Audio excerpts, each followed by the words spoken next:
Great, it's Cross Question. Joining me will be CEO of New Economics Foundation, Sriskandarajah, Plaid Cymru MP Anne Davies, political commentator and former Tory advisor Lauren McEvatt, and Reform UK London Assembly member Alex Wilson. So much to get our teeth into. Think about what you want to ask. 0345 6060 973. On your radio, on the LBC app, and Play LBC. Leading Britain's conversation. This is LBC. From Global's newsroom at 8 o'clock, Rachel Reeves is refusing to rule out tax rises in this month's budget, saying she'll make necessary choices to protect public services and keep debt under control. She argues the UK has outperformed other major economies and insists she's earned trust by steering Britain through global volatility. And she told LBC's Tonight with Andrew Marr why she won't be resigning if she does make a U-turn on raising income tax. And what do you think would happen in financial markets if I did that?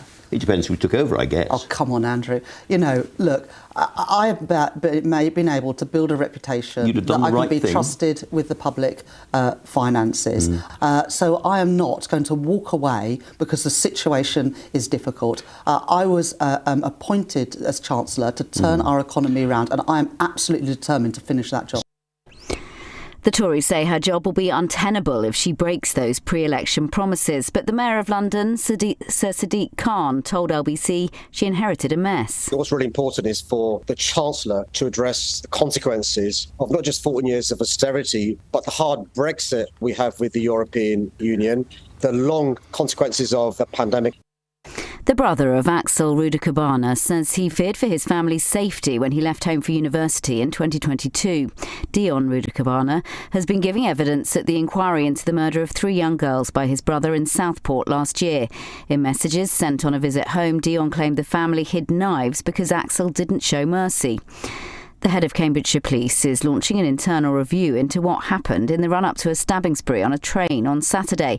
It's over concerns the attack was linked to a series of earlier incidents in Peterborough. Former US Vice President Dick Cheney has died at the age of 84. The Republican served under George W. Bush from 2001 to 2009 and was a leading advocate of the invasion of Iraq in 2003. The RMT says it's won a 3-year pay deal on the London Underground following strike action and negotiations with the employer. The union also says it's secured commitments addressing the work-life balance for staff. In the city, the FTSE 100 closed up 14 points at 97.15. The pound buys $1.30 and €1.14. LBC weather. Cloudy tonight with rain moving eastwards, clearest in northern Scotland. A low of 6 degrees. Another cloudy day tomorrow with rain in the north becoming brighter in the south.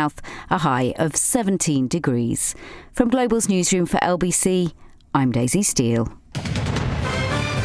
This is LBC from Global, leading Britain's conversation. This is Cross Question. Welcome to Cross Question with me, Ali Miraj, in for Ian Dale. It's 3 minutes past 8. Now, I'm joined by a really interesting panel this evening. From the left, it's Alex Wilson, the Reform UK London Assembly member. Next to him, also on my left, is Anne Davies, the Plaid Cymru MP. On my right is Lauren McEvatt, former Tory advisor and political commentator. And to her right is Sriskandarajah, CEO of the New Economics Foundation. So much to get our teeth into this evening. You might want to ask about what we were just talking about in the last hour, about Rachel Reeves' big, rather impromptu speech this morning. You might want to also talk about the fact that 1 in 10 primary school kids are obese right now, or you might want to think about what's happening in New York with a potential victory for the None that I've ever seen before. The sort of context of public policy making today to sort of frame the choices, because, you know, the choices we're being told is that we've got these so-called fiscal rules, and so there are, I think, other ways that they could, open up the room to invest in public services to get the growth that they so desperately want. And then because they've tied one hand behind their back by saying they're not going to tax working people, they're sort of coming back to saying they're not going to tax working people. They're sort of coming back to say, well, actually, I suspect that the tone of today's messaging is we've got no choice but to tax working people electorally, and it's not going to lead to a much fairer society, because so many people in work today are already struggling to make ends meet with high costs of today, are already struggling to make ends meet with high costs of living, and making life harder for them living, and making life harder for them is going to blow back quite hard on the Labour Party. In my best Welsh, Noshwe dda. Good evening, Anne Davies. Noswaith dda. Well, I totally agree. The IFS actually said during the election last year, that it would be really difficult to not raise taxes on people if, we all knew there was going to be a deficit. That the amount of that deficit became quite apparent as soon as we were all in the chamber there, really. But Plaid is totally clear on this. We need to tax the wealthiest and have a wealth tax that for people who have assets of more than £10 million, 2% on that would raise £24 billion, and that's what we need to do. We can't tax families anymore. In Wales, we have 34% of children living in poverty. 34%, 1 in 3 children live in poverty. Most of those are in working families. We can't tax working families anymore. There's nowhere to go there. What about people who are asset rich but cash poor, that their money is tied up in assets and it's very difficult to liquidate those assets? She's done that with farmers already, though. With the inheritance tax changes, we all know, certainly farmers in Wales are asset rich. Yes, we are. But average income in farmers in Wales is £20,000 a year. There's no way that any of our upland farmers can afford the inheritance tax. That again needs looking at. I don't think she's going to look at it, but it certainly needs looking at, because people will not be able to afford to pay that. Alex. Sure. Great question, Andrew. Thank you for texting that one in. I was listening to the statement this morning, and the one thing that struck me more than anything else about what she said was what she didn't say. So she said that she was going to be laser focused, and then all we heard was yet another set of meaningless platitudes, passing the buck, blaming everybody else, the Conservatives, Brexit, the pandemic, all sorts of things, apart from recognising the role that this government has had in the last year and a half since being elected, with a big mandate, with a big majority. They have been in power for a year and a half, and they have made decisions that have absolutely made this whole situation an awful lot worse. Last year's budget, biggest tax grab in 55 years, particularly harming small businesses, the lifeblood of our economy, retail, hospitality, younger workers, part-time workers, people entering the workforce for the first time, absolutely hammered by that. And every month since that first budget, we've seen unemployment rising, because if you tax something, and last year's budget taxed jobs, amongst all other things, you get less of it. So absolute catastrophe from their first budget, and I'm expecting a second catastrophe from this new budget. She's going to come back with more taxes. She said last time that was a once in a parliament thing, didn't need to come back for more. Well, that promise, just like the promises they made in the election, have turned out to be utterly hollow. But Alex Wilson, what is wrong with her pointing out that in her view, and becoming much more open about the fact that she thinks Brexit has not helped the growth prospects of this economy? Brexit has been a missed opportunity. We haven't had a government in power that's wanted to really take full advantage of that. But all these things that she's blaming were all known about last year. Brexit was known about last year. The war in Ukraine was known about last year. So energy issues, all those things were tariffs live known issues. About. Well, but that's an issue which is going to work its way through the system one way or the other. But fundamentally, the state of the British economy is in a worse position now than it was a year ago as a direct consequence of the decisions that this Labour government has made. But Alex, yesterday we had a whole conversation on the back of Nigel Farage's speech. I mean, Rachel Reeves, it can be manifested, which were largely jettisoned yesterday. There's a very clear difference in that Rachel Reeves' party won the election last year. Nigel Farage's party, my party, purely aspirational. You have a manifesto which you intend to deliver if you're elected to form the majority government. That's what we would have done. Okay. But as I say, the decisions that have been made since then have changed the context. That's why we want to be more responsible. I'm just going to bring in Lauren, and then I'll come back to you, Anne. Lauren. Thank you. I think that the question that you ask, sort of to give greater context to Andrew's question about, does she get credit for being honest now? I think is a very interesting question, because Rishi Sunak in the debates last year with Keir Starmer was saying, you are going to have to raise taxes. He did. You are not being honest with the electorate. There are several points where she has not been honest. It's not about making promises and failing to keep them. It is about lying to the electorate. And she's been found to have been making outrageous statements that clearly cannot be backed up by the economics of this country, in addition to raising national insurance contributions, to hammering small businesses, to putting additional burdens on employment law that are going to impact how small businesses can hire people. Meanwhile, none of this is preparing the country for what is going to come with AI.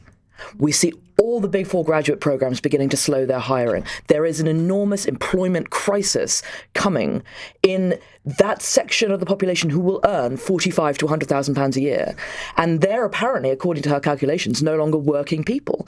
But these are people who are not going to be able to pay what she wants them to pay because their jobs are not as secure as they were 18 months ago. Do you think that, just to the last point here, will the public now be accepting of higher taxes? Because we all know that we've got to make the numbers add up somehow, and the situation's pretty dire. I think that at a certain point we have to bite the bullet and do something that taxes pensioners more than they have been taxed previously. So the only sensible kite that I've seen flown out of the Treasury in the last 2 weeks is the idea that for the first time in 50 years we put 2p onto income tax and remove it from national insurance, which would bring pensioners into that tax bracket, and that might even the playing field a little bit. But at the moment, we have a diminishing working population, an electorate that doesn't support further immigration, and no way to support our pensioner obligations in the way that we need to. Okay, Anne. I just wanted to come back on Brexit, yeah, sure. If I may. Brexit has been a disaster for this country. And quite simply, if you want to export certainly fresh fruit, vegetables, any meat products, any fresh products, the amount of paperwork that you now have to go through because of Brexit is phenomenal. It takes so long for companies to get their product into Europe or anywhere else, actually. So don't think that Brexit has been a silver bullet. But we got a better tariff rate, Anne. We got a better tariff rate from the US. That was a Brexit dividend, wasn't it? Well, was it really? I don't know. I'm just saying. I mean, it's factual. Well, the US, to whom we don't actually export a massive amount of our... Alex, come back, then I'm going to get Danny involved. Go on. Europe is our main export. No, Brexit is a process, not a destination. And it's how this government, the last government, and potentially the next government wants to handle that process and go through the deals that we need to go through. Then we'll see things being much more... But it hasn't helped, has it, Alex? How long more? How many more years? How many more years? Well, a lot of the problems with Brexit was because it took so long to get a deal in the first place because the House of Commons just wouldn't allow anything to be agreed. And then we had that absolute travesty of a parliament that was fractured in every which way, and none of them seemed to be willing to accept and then deliver the mandate that was given by the British public, which was the single biggest democratic mandate in history. I think all of us around this table are Democrats. We would accept the outcome of that vote, and you need to deliver it. And the fact that it went on and on and on, and the fact we have a border down the Irish Sea is an absolute disgrace. And yet that's a product of other parties in the House of Commons obstructing the process rather than getting behind it and getting on the delivery. But anybody that needs to export has got far more paperwork to do now, so we need to sort that out, really. Danny.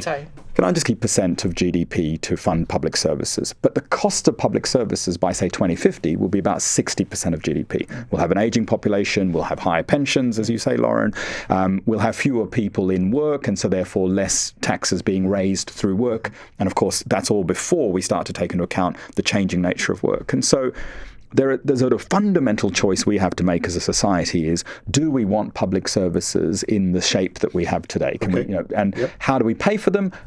Inevitably, we're going to have to rebalance and reimagine the sort of tax system if we're going to have the state. Understood. Public services. Some people would also talk about welfare. And I want to ask you a very pointed question, because Danny Finkelstein's got his piece out this evening, basically saying that it should be absolutely blindingly obvious to Rachel Reeves that, having come out with this today, and if she does indeed increase income tax, she's going to have to go. If she does increase income tax, will she have to resign? Lauren? I think that the kind of mea culpa that's going to have to come out of not just Rachel, but the entire platform of the Labour Party. This is a platform that they stood on together under Keir Starmer's leadership, and Rachel just happens to be the person in the government who's holding the package. So she'll have to go when the music stops. I think it's got to come from the person who signs off the manifesto, which is Keir Starmer. Wow. Anne? I agree. She's going to have to go? No, I agree with your comment. It has to be. Yeah. It will come from Keir Starmer. But he's not going to go. He's going to throw his Chancellor under the bus, surely. That's his decision then. But he signed that manifesto off. Alex? I think this will be Rachel Reeves' last budget. But I think you lose your Chancellor, then the Prime Minister's usually not very far behind. So I think this time next year, in all likelihood, there'll be a new Prime Minister. Interesting. Danny? I don't think it'll get to that, because I think what they'll end up doing is something like raising income tax but reducing national insurance contribution, and they'll say this isn't really therefore affecting working people, it's about capturing other people who aren't in work but will now have to pay a higher rate of tax. Excellent. Very good. We're underway. You can see there's a high quality panel this evening, and it's already getting quite feisty in the studio here. So if you want to get your questions in, you know what to do. 0345 6060 973, text 84850. Ali Miraj in for Ian Dale on Cross Question. It's 8:70. This is LBC. It's the last chance to get yourself a ticket for Wednesday's Lotto draw. It could be you. Lotto from the National Lottery. Rules and procedures apply. Players must be 18 or over. At TfL, we're helping to make bus journeys greener. Our entire bus fleet is 100% low or zero emission at the tailpipe, including those for our Superloop routes, helping improve air quality for all. And we'll have a fully zero-emission fleet by 2034. That is how we're making the greener way to travel brighter for everyone. Search TfL Improvement Plan. To the Mayor of London and TfL, every journey matters. Greener than total estimated petrol and diesel car emissions.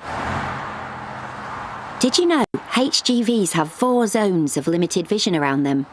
If you're in one of these areas, you may not be seen by the driver.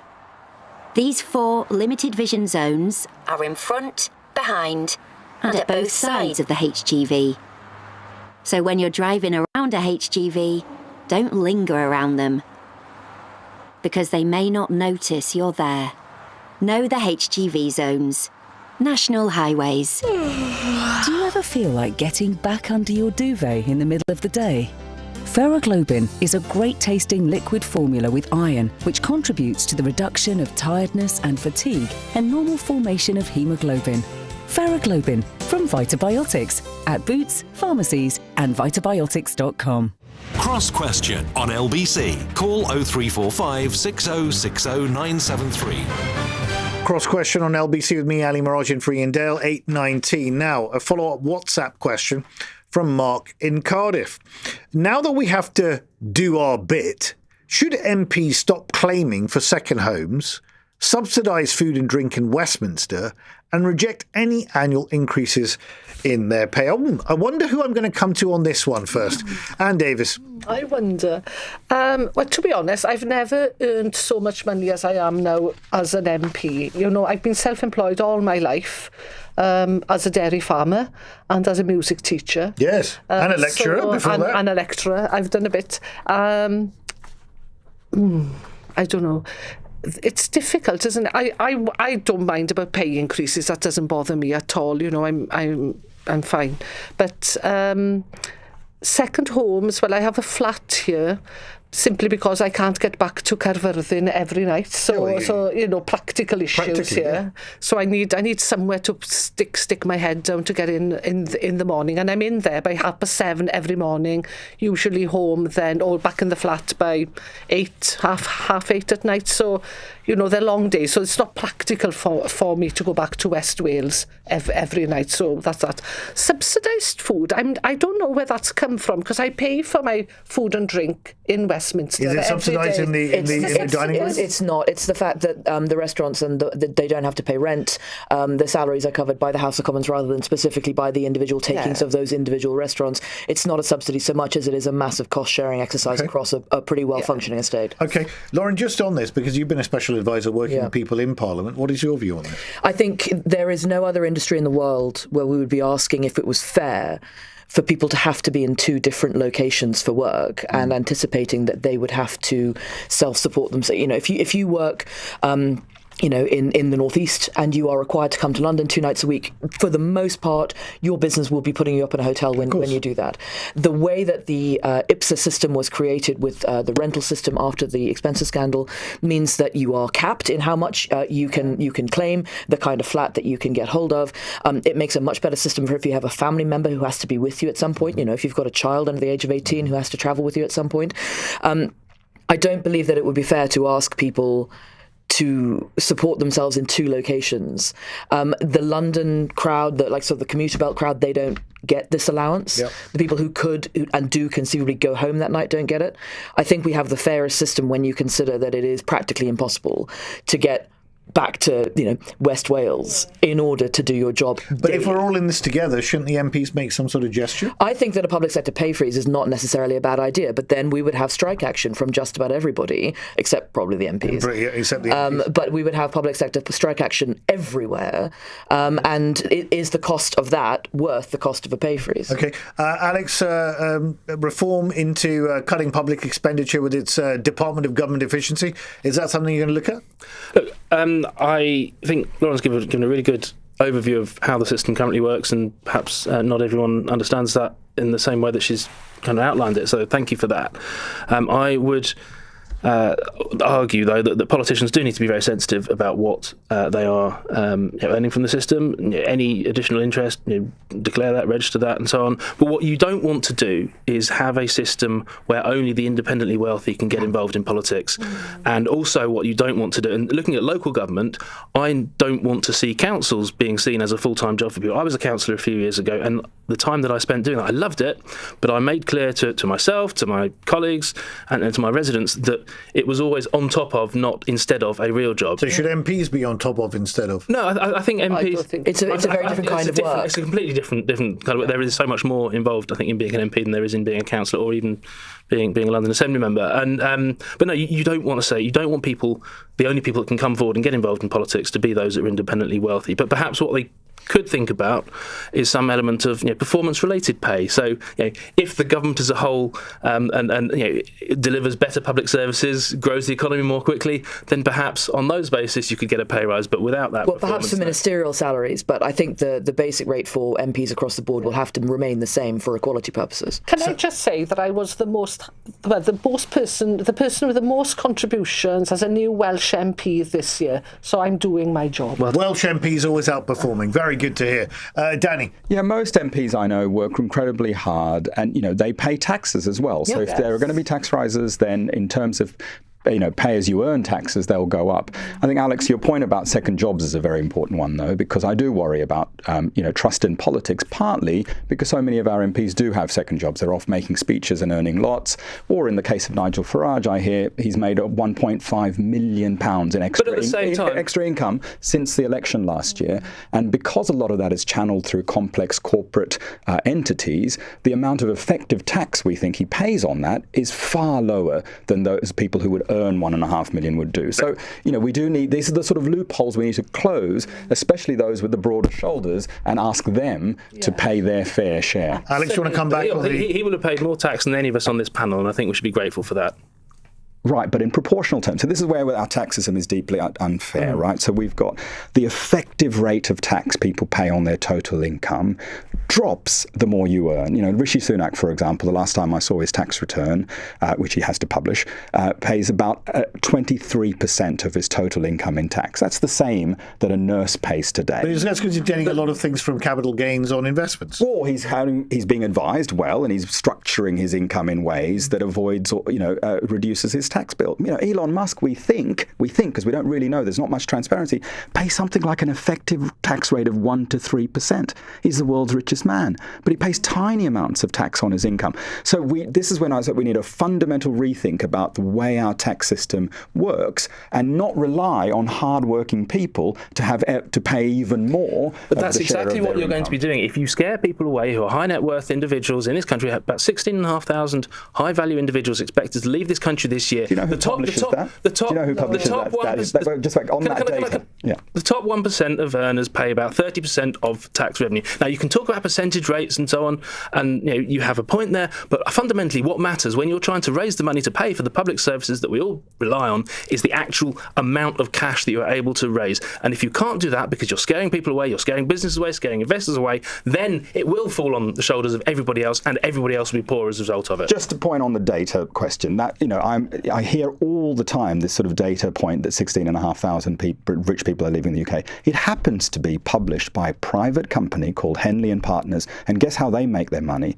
they sell services to rich people who move around the world. Doesn't mean it's not true, Danny. No, the opposite is the truth. So just last week, another data point published out of the US that calculates where people with net wealth of more than $30 million live around the world. London is home, is the seventh, has the seventh biggest population of the super rich.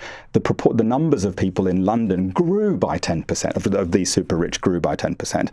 The highest climber in this year's Sunday Times Rich List was actually a new citizen of the UK.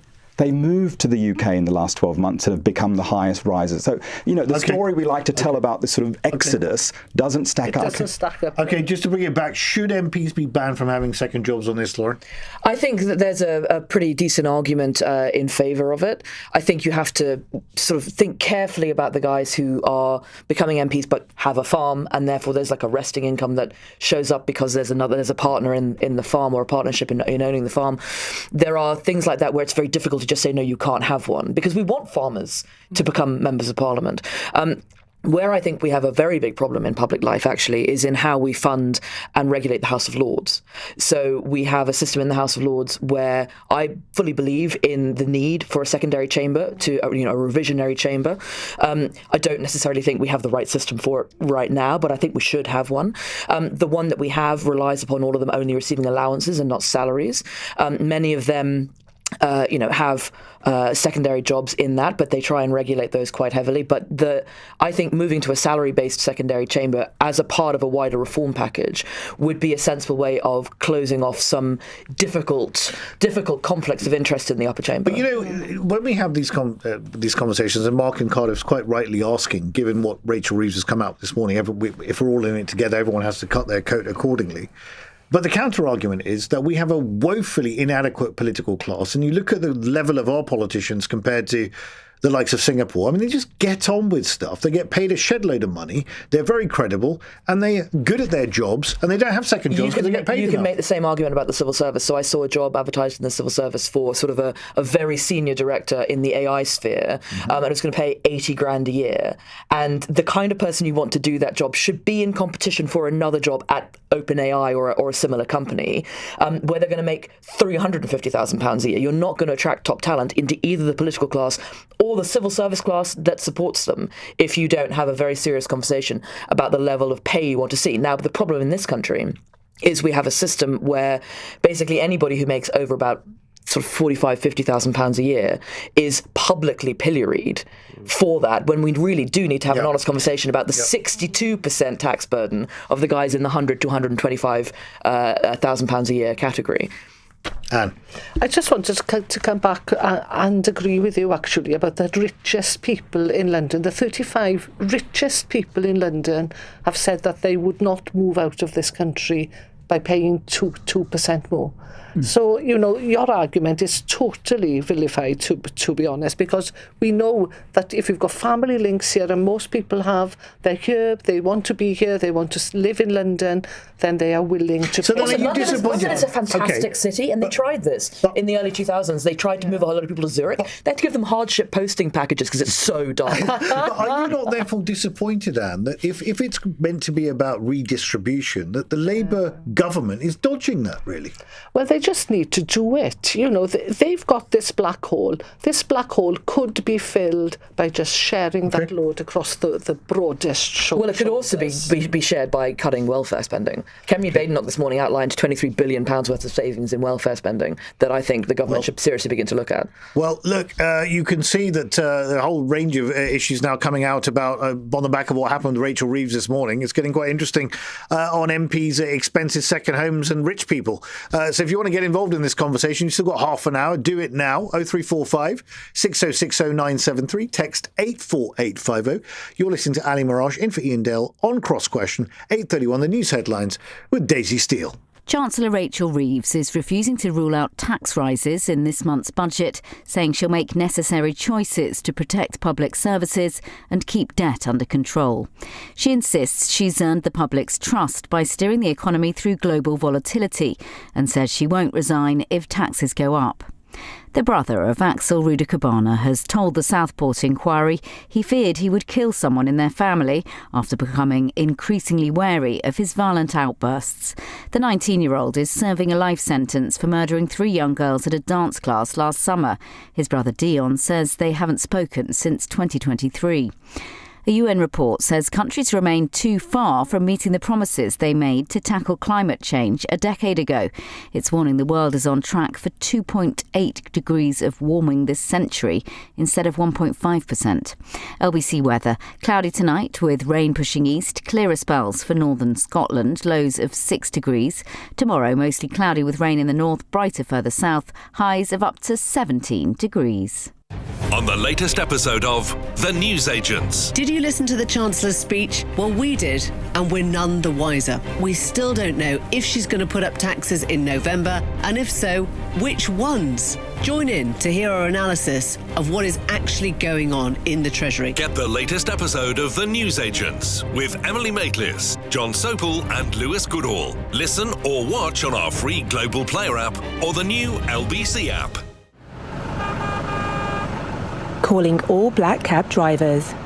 Let's talk about those quieter times when your meter's taking a little nap. Why not consider Uber? We can give your meter a wake-up call. Join close to 1,000 black cab drivers already on Uber and gain access to millions of passengers at the touch of a button. Black cabs on Uber are priced by your meter, and the service fee will be no more than 5% until the end of 2025. Turn downtime into prime time. Go to uber.com/blackcabs to start earning today. Terms and conditions apply. It's the last chance to get yourself a ticket for Wednesday's Lotto draw. It could be you. Lotto from the National Lottery. Rules and procedures apply. Players must be 18 or over. Our Pets in a Pickle. We're here when it matters most. For fuss-free pet insurance policies as unique as they are. Visit petsinnerpickle.co.uk. Hillary's best ever Black Friday sale is now on, and it doesn't get any better than this, with an extra 10% off absolutely everything. That's on top of up to 50% off hundreds of made-to-measure blinds, curtains and shutters. Plus, control your blinds from anywhere with a half-price smart hub when you buy any electric blind, with measuring and fitting always included. And word to the window wise. Order now for blinds and curtains fitted in time for Christmas. Book your free in-home appointment today at hillarys.co.uk. Conditions apply. Cross Question on LBC. Ali Miraj on Cross Question. It's 8:34. I hope you're watching us on Global Player and the LBC app in full Technicolor. Joined by a splendid panel this evening. Alex Wilson to my left. He is the Reform UK London Assembly member.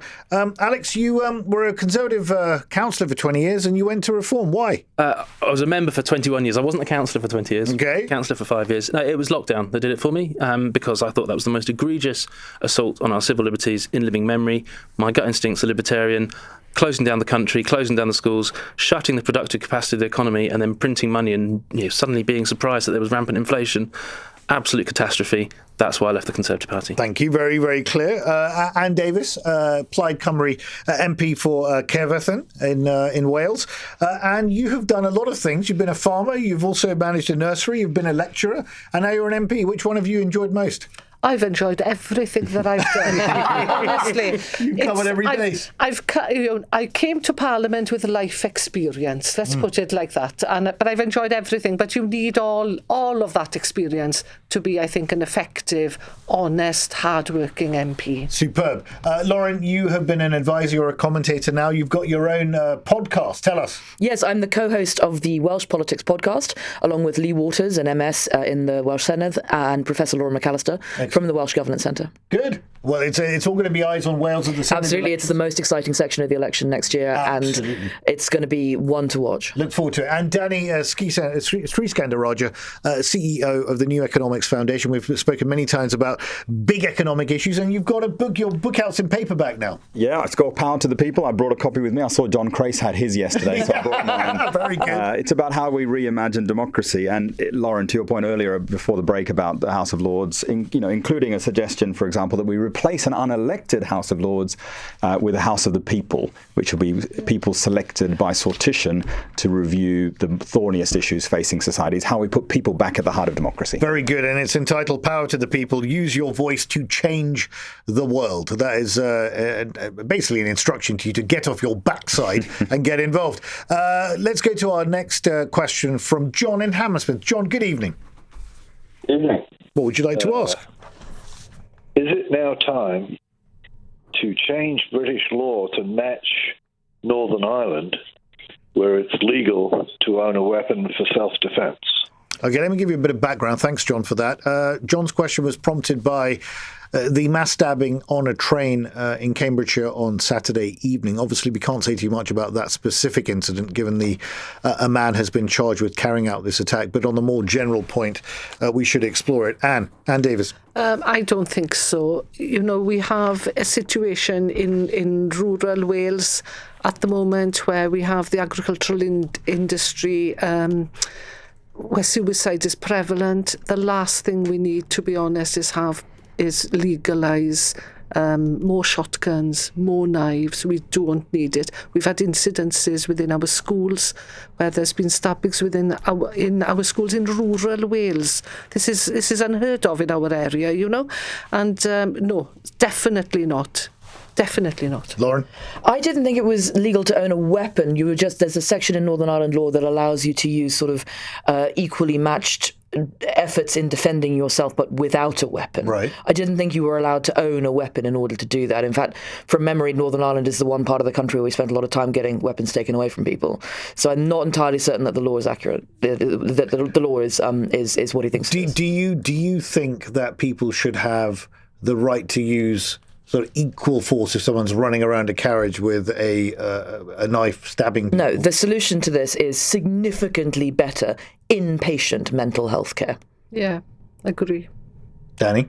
I don't think we should change our gun laws. You know, I've lived in countries like South Africa and I've lived in the US where, everyone, it's sort of arms race in some ways, and everyone ends up feeling more insecure.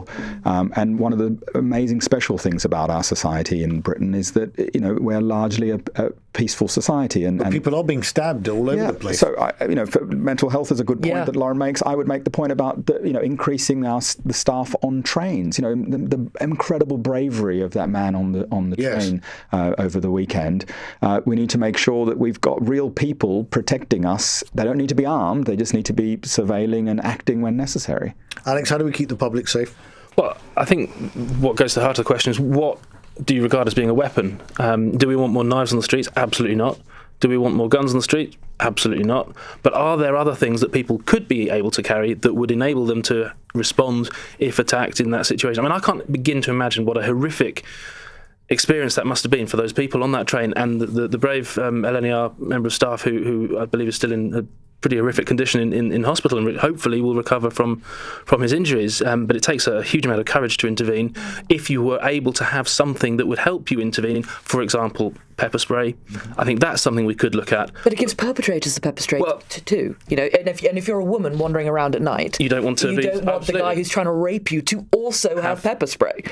A very, very valid point. But fundamentally, we have a society where this kind of incident is happening now, and we all need to look at why and how and what we can do. But if you look at the transport network in London alone, in the first half of the year, there were nearly 24,000 criminal offences reported on the tube network, and TfL rail and bus network, and most of those are theft. A vanishingly small proportion are extreme violent incidents of this nature, but there is criminality going on the tube. We need more policing, we need more robust enforcement of things like fare evasion. If the first thing you do when you bust your way onto the tube network is push through those barriers, evading the fare, is a criminal offence, total disrespect. Then what's the likelihood the next thing you're going to do is also going to commit a further criminal offence? It's back to the broken window theory. We should say that the staff member who is critically ill in hospital is Samir Zaitouni.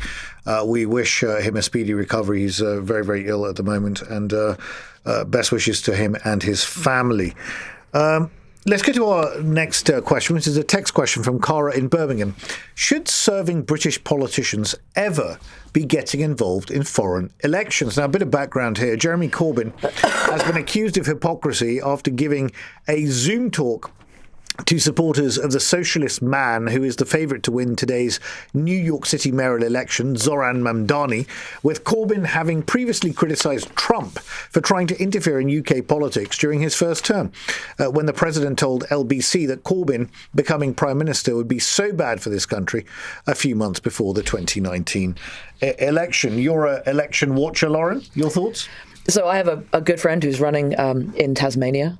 And I'd love to be able to go down and help him out. I think the cost of the flight may be somewhat prohibitive, but I'd love to be able to go and help him out. But that's a mate, and I'd love to go and be able to stump on the doorstep for a mate. I think that the kind of the semi-famous politicians who then trade sort of with each other around the world in political terms. How do you stop that? Why would you stop that? I mean, Jeremy Corbyn's not my cup of tea, but he but should Obama have stuck his oar in saying we would be at the back of the queue? That's different. That is a world leader interfering in the government of another country. This is just Jeremy Corbyn stumping for a candidate, and I think that they're two different things. Well, the candidate might be the mayor of New York, which is apparently the centre of the world, apart from London, of course. And if Jeremy Corbyn was the mayor of London and turning around to the mayor of New York and saying, you are running a terrible system and the bins are awful and you're never getting Forex back from the City of London, then that might be one thing. But this is Jeremy Corbyn stumping for a candidate at this point. So basically, if you're a total political irrelevance a la Jeremy Corbyn, it doesn't make a difference, Danny? Well, I think if you hold office, there's a special responsibility, and I think you have to be very careful about making pronouncements about politics in other parts of the world. As long as it's legal and it's open and transparent, I think I have no problem with it. And what we have to accept is that lots of politicians are deeply political animals who are obsessed by politics everywhere. We're really nerdy. We really like elections. We get really interested in the ones that aren't our own because it's different, it's special. And that's why everyone's paying attention to Wales this year. Alex, who are you going to be campaigning for in a foreign election? Well, until the referendum, then I was actually eligible to vote in local elections in France. But interesting. Sadly, that's no longer the case. No, I never actually exercised that right, I must say, but it was theoretically a possibility. I think it's absolutely fine for people to show an interest in other people's, in other countries' politics, get involved, and campaign for them. As Lauren said, Corbyn's not my cup of tea either, and certainly neither is the candidate for mayor, whose views are quite horrendous. And on a whole it doesn't range of do issues. My blood pressure any good to pay attention to American politics in a big way. But no, part of politics is about building relationships with people, and that's building relationships with your electors, building relationships with other political representatives, and that can be in your own country or across the world. But then why was Donald Trump upset about Labour activists helping out his opponent in the presidential election? He shouldn't have been. All's fair in love and war and politics. What we should be mindful of is perhaps an element of hypocrisy. So if Corbyn has had a problem with Trump saying things over here and vice versa, then perhaps it's an issue there. But fundamentally, we're all interested, we're all obsessed, and we've got a view. And people we're great fun at parties, I swear. Come on. Shall I come in here? I was going to ask you, Anne, are you going to take an endorsement from Zoran Mamdani in the Senate elections next year? Well, who knows? But I did go and help Lindsay Whittle in Caerfyrddin, so am I allowed to do Breaking that? news. Of course we are. We're totally allowed to go and help, colleagues or political friends. Foreign. Well, there were even some English people helping in Caerfyrddin. Well, indeed, they crossed the border. They had their shops and everything. They found where we were, so it was fabulous. It's a fair point. Go on. No, but it's we're all here to help each other. And Trump is certainly not my cup of tea. I've got to tell you, my politics is of hope and positivity, not division. But we're all wearing different hats. Everybody has their own bag. I went to help Lindsay, and I'll do so at every opportunity. But do you think that someone like Obama, who made that comment during the during the EU referendum on whether we should leave or not, should have said what he said about the fact that we'd be at the back of the queue on any trade deal? Well, he was a world leader at that. Was he? Yes, he was. Yeah. The president. I think he was doing David Cameron a favour. Because it was before the vote. It was before the vote, wasn't it? Yes. And I think he was doing David Cameron a favour, and I think it backfired spectacularly. Well, exactly. Just as he had the right to say it, the country as a large had the right to ignore it, and absolutely we did. But by and large, I think Danny's right. No. if you're holding office, you shouldn't be intervening in other people's governments. I think that is a bridge too far. But we should take the same rule about Africa, about the Middle East. If people are voting in guys we don't like, why is it our position to start judging them and slanging them in public? Okay. Very interesting discussion on that, actually, which I didn't expect to come in as a question. So very, very interesting.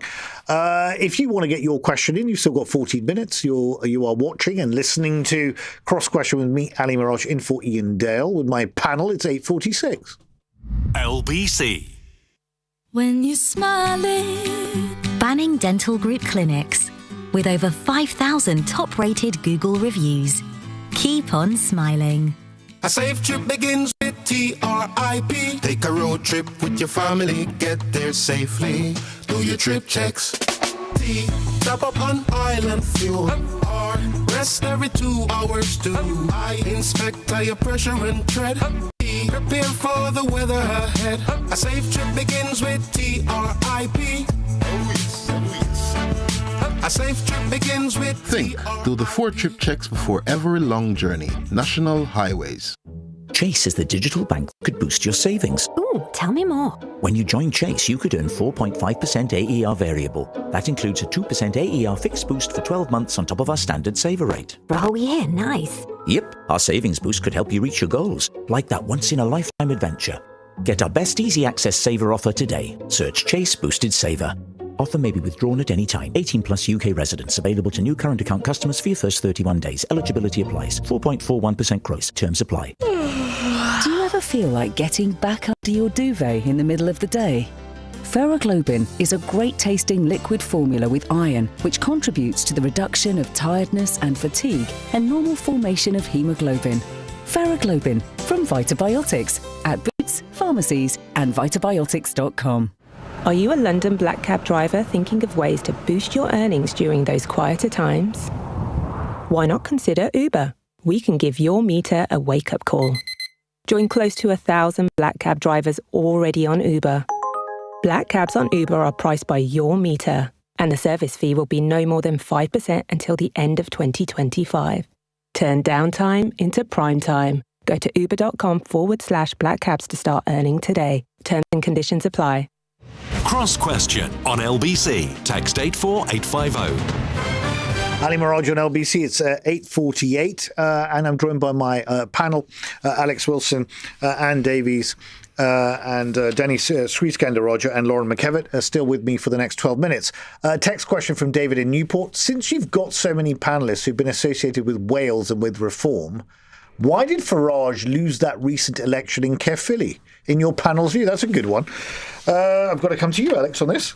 Yeah, well, I think there's 2 members of the panel that are very happy with the result in that Caerfyrddin by-election. Obviously, Anne, your party won. Congratulations. And we also did very, very well indeed. From a standing start, the last time that seat was contested in a Senate election back in 2021, less than 500 votes cast for reform.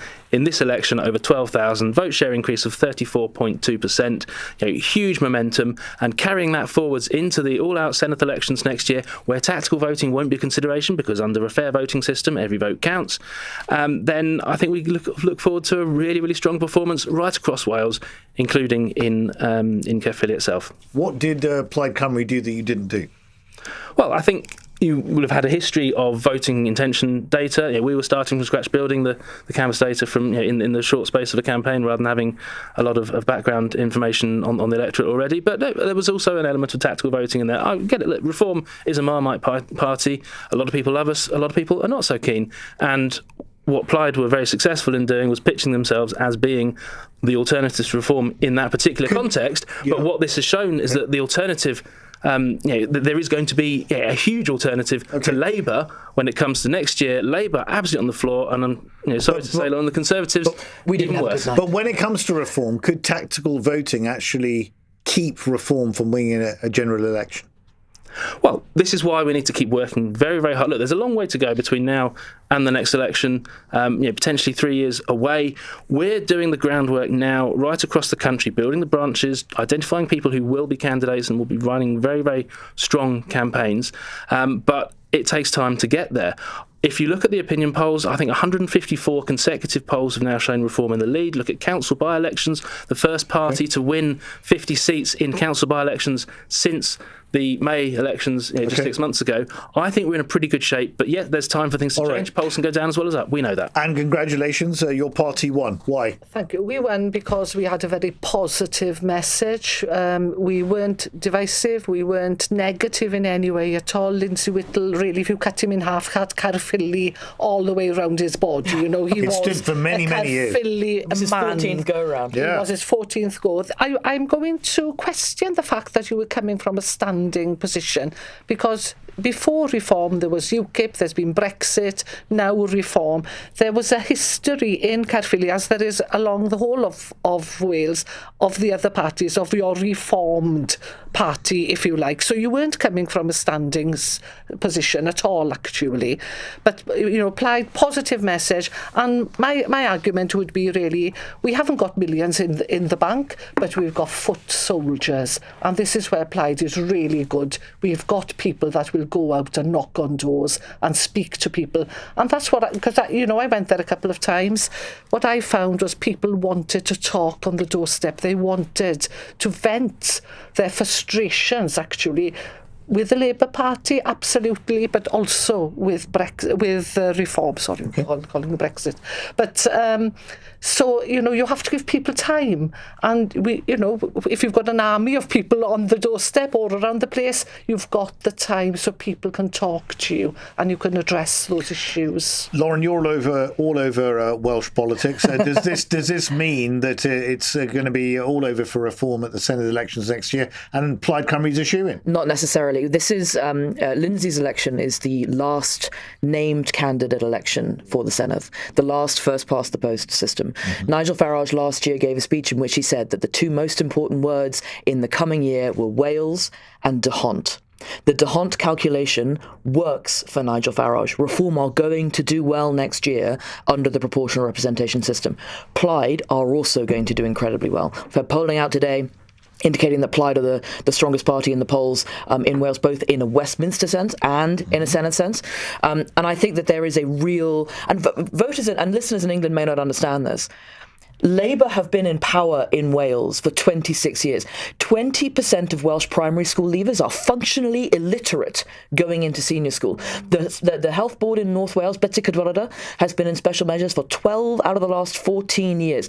Public services are in the S-bend, and Labour has been in charge of it, and people are aware of it. This is also the highest turnout election we've had for the Senedd. This is a massive earthquake against Labour in Welsh politics. But the party that you advise, the Conservative Party, we did not have are absolutely nowhere.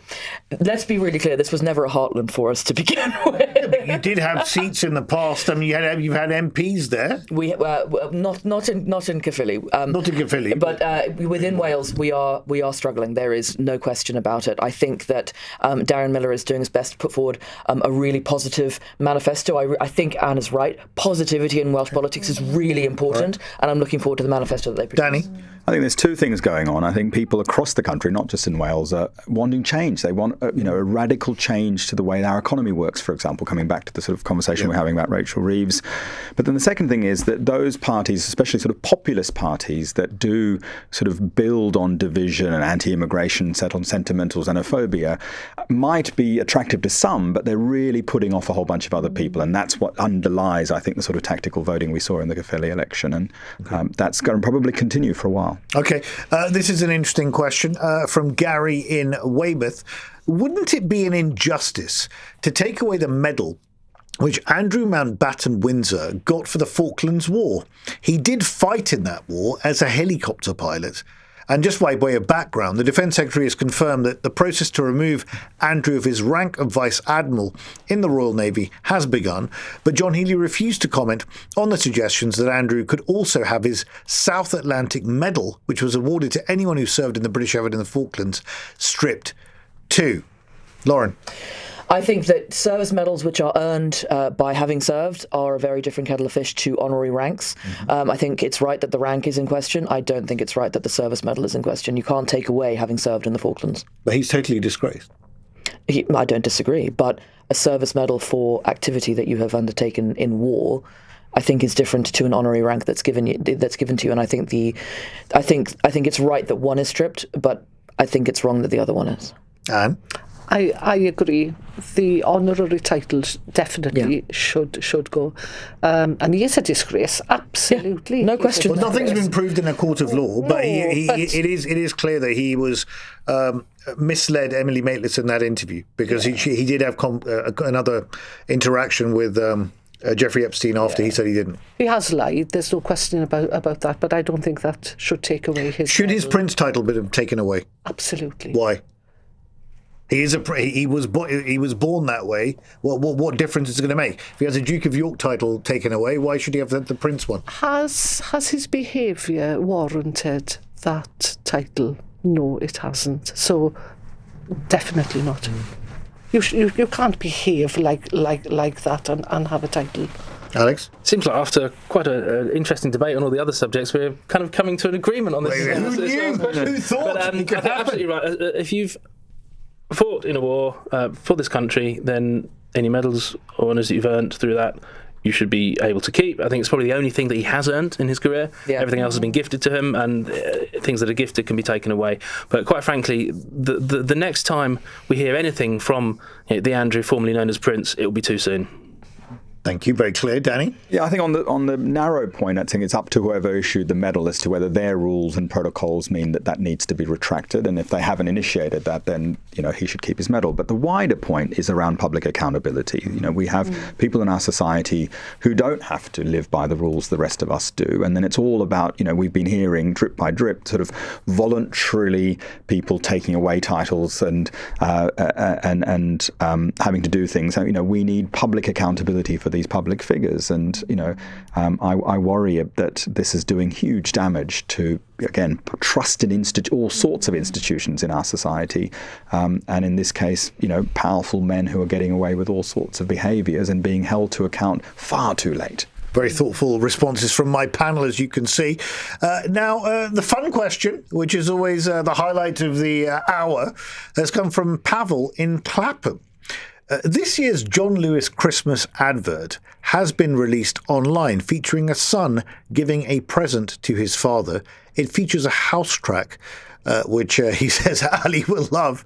But which song would you put in a Christmas ad if you made one? I should just give the context of this. I watched this advert today, and it made me cry. Genuinely, it made me cry, because the image is of the father picking up a gift, and he opens it up, and it's a record, and it's Where Love Lives by Alison Limerick, a 1990s banger that was remixed by my dear friend Frankie Knuckles. So it's a very, very touching advert, and I thoroughly enjoyed it. So this is going to be fun. Anne?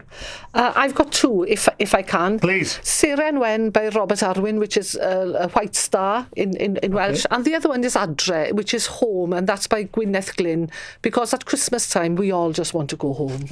Indeed we do. Alex? I would go with Going Underground, because the most amazing gift we could possibly have in London would be to go underground, clean off the graffiti. If anyone listening is... if anyone... No, the Jam. Okay, the Jam. If anyone's unfortunate enough to make daily use of either the Bakerloo line or the Central line in particular, they are utterly filthy, and I think it would be wonderful. The New Year's resolution from Sadiq Khan, clean the graffiti off the tube, and if this track can help make him do it, then... so much. Very good, Lauren. So I am an active member of my church choir and my church community, and so the songs that are the most memorable to me, the most sort of beloved by me, are more hymns and choir-based songs, and so I would probably go with It Is Well With My Soul, which I think is a sort of an end-of-year... It is well. It was written by a guy who lost everybody at sea, his entire family. He was a Chicago industrialist who lost his whole family at sea in 2 different sea incidences within about 2 years. And he wrote the words to this beautiful hymn, It Is Well With My Soul, which is a painful hymn, but it's about letting go through your religion, through your faith. And I think at the end of the year, if you've had a bad year, if you've had the things that have gone wrong in the year, it's a good moment to take stock and consider that it is well with your soul going forward. Very nice. Danny? Well, this is triggering me in all sorts of ways because I have a 17-year-old daughter who's obsessed with Christmas, which means that something like 1st of October, she thinks she's allowed to play Mariah Carey songs. All I Want for Christmas. Classic. From the 1st of October onwards, relentlessly, and so it has to be that. Has to be that. I'm rather disappointed that no one wanted to have a 125 beats per minute house remix of something. Maybe we could do that with a choir track. I don't know. Who knows? What a fantastic panel. Thank you so much to Alex Wilson, Anne Davis, Lauren McEvatt, and Danny Sriskandarajah. Really interesting discussion. Thank you very much indeed. Now, coming up, the government is to scrap the English baccalaureate, the EBAC, which measures schools on pupil attainment in English, maths, a language, a humanities subject and a science. Schools will no longer be assessed on the number of pupils taking a modern foreign language under plans to scrap the performance measure that was introduced by Michael Gove. This is what is being reported. Now, this is going to be very interesting. It's been welcomed by some because it will perhaps lead to more focus on the arts, but it's also being really met with concern by others who feel that languages will not be viewed as important as they were before. Should arts be pushed over languages in the curriculum? On your radio, on the LBC app, and Play LBC. Leading Britain's conversation. This is LBC. From Global's newsroom at 9 o'clock. Rachel Reeves says she's having to factor in worsening productivity forecasts as she prepares for the budget later this month. The Chancellor's refused to rule out tax rises to protect public services and keep debt under control.